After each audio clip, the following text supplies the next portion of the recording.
jangan lupa subscribe.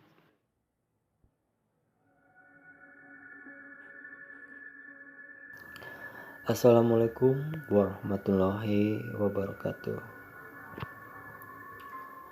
Selamat malam buat kalian yang melihat atau mendengarkan video di channel ini. Seperti biasa, saya di sini akan menceritakan hal seram dan misteri.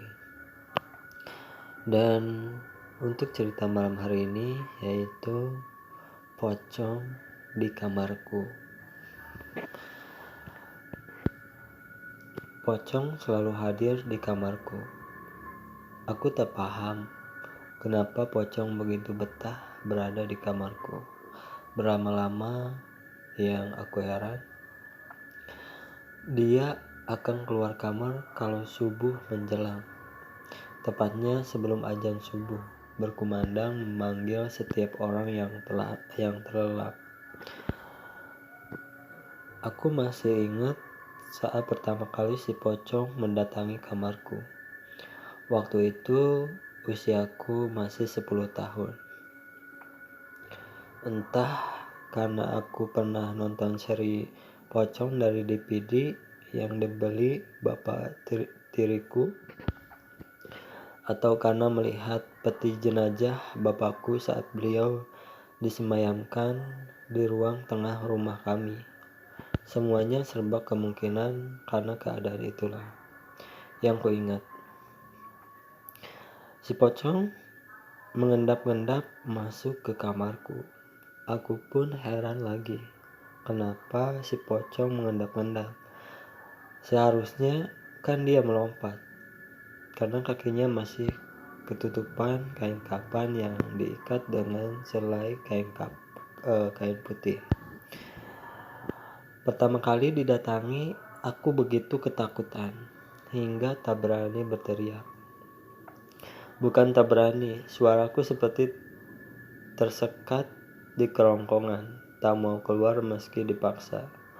Keringat dingin pun membanjiri tubuhku hingga membasahi sprayku yang bergambar Spiderman yang sedang mengeluarkan jaring di laba-laba. Aku tahu yang datang itu si pocong, karena ekor mataku sempat melirik ke arah pintu kamar yang membuka. Dia mengendap seperti takut jejak langkahnya terdengar. Kain yang menutupi tubuh si pocong sudah kelihatan kumal. Demikian bayanganku. Walau tak begitu melihat karena tersamar oleh buramnya lampu kamarku. Cuma dari baunya yang apek yang membuatku membayangkan kalau kain yang dipakai si pocong itu sudah kumal.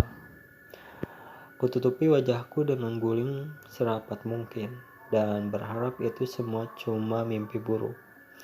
Aku berusaha membayangkan hal-hal yang menyenangkan untuk menepis rasa takutku yang mendalam, dan berharap pagi segera menjelang. Namun usahaku tak berhasil. Si pocong terus mendekati tubuhku yang terbaring. I am gone,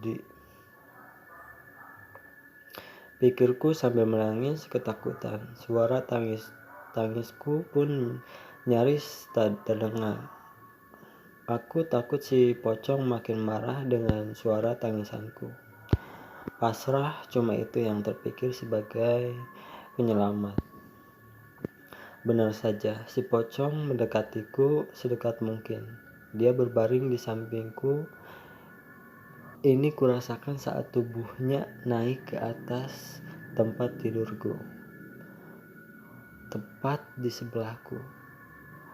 Nah, napas si pocong menghembus di telinga kiriku, begitu dekatnya hingga aroma rokok menyan dari mulutnya terasa di hidungku.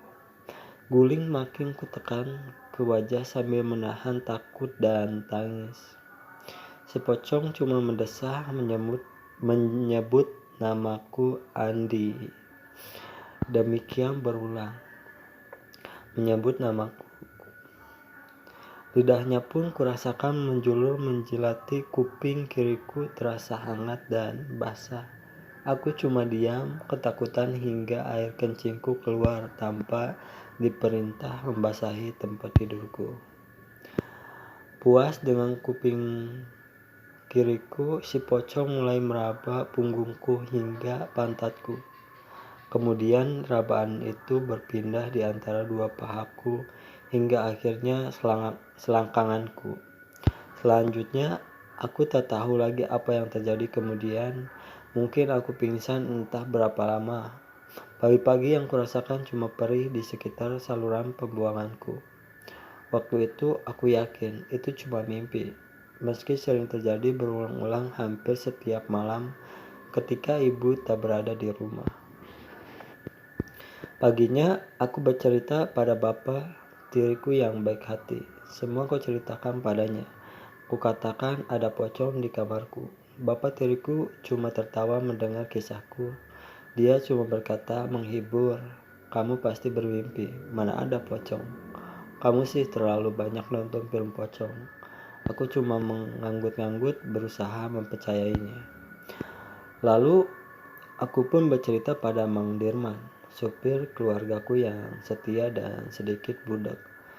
Setengah teriak aku bercerita padanya. Mang Dirman pun sependapat dengan bapak tiriku. Demikian pula dengan si Iem, membantu di rumah kami. Dia cuma tertawa dan menganggapku berhalusinasi. Dasar anak-anak bisanya menghayal. Katanya sambil ngeloyor pergi. Andai aku punya abang, kakak atau adik, pasti aku cerita juga ke mereka. Saat ibu pulang dari seminar pun aku cerita hal yang sama. Ibu cuma berkata, "Kamu pasti lupa berdoa saat mau tidur." Aku cuma menggelengkan kepala. Lagian manalah si ibu mau percaya. Ibu selalu tak berada di rumah, sibuk seminar dan ngurusi bisnis MLM-nya. Demikianlah seterusnya kejadian itu kembali terus berulang, hingga usiaku menginjak 13 tahun. Perih di saluran pembuanganku masih terasa. Rasa takut pun menjadi temanku di setiap malam. Tapi ini tak bisa berlangsung terus. Aku harus mengakhirinya. Si pocong harus diberi pelajaran. Suatu malam, saat ibu sedang di Makau, si pocong pasti kembali datang. Saat itu sudah ku persiapkan sebilah pisau yang kuambil dari dapur. Kusembunyikan pisau itu di balik bajuku sambil tidur seperti biasa dengan agak menungkuk dan guling menutupi wajahku. Tepat tengah malam, si pocong mengendap dan segera berada di sampingku. Semua pelakuannya kembali terulang seperti saat pertama kali dia melakukannya. Sebelum jauh dan lepas kendali, pisau dapur yang kugenggam segera kuhujani ke perut si pocong. Aku harap dia mampus 2 kali.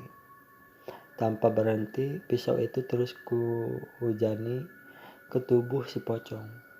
Si pocong tak lagi mendesah, cuma suara kesakitan yang kudengar.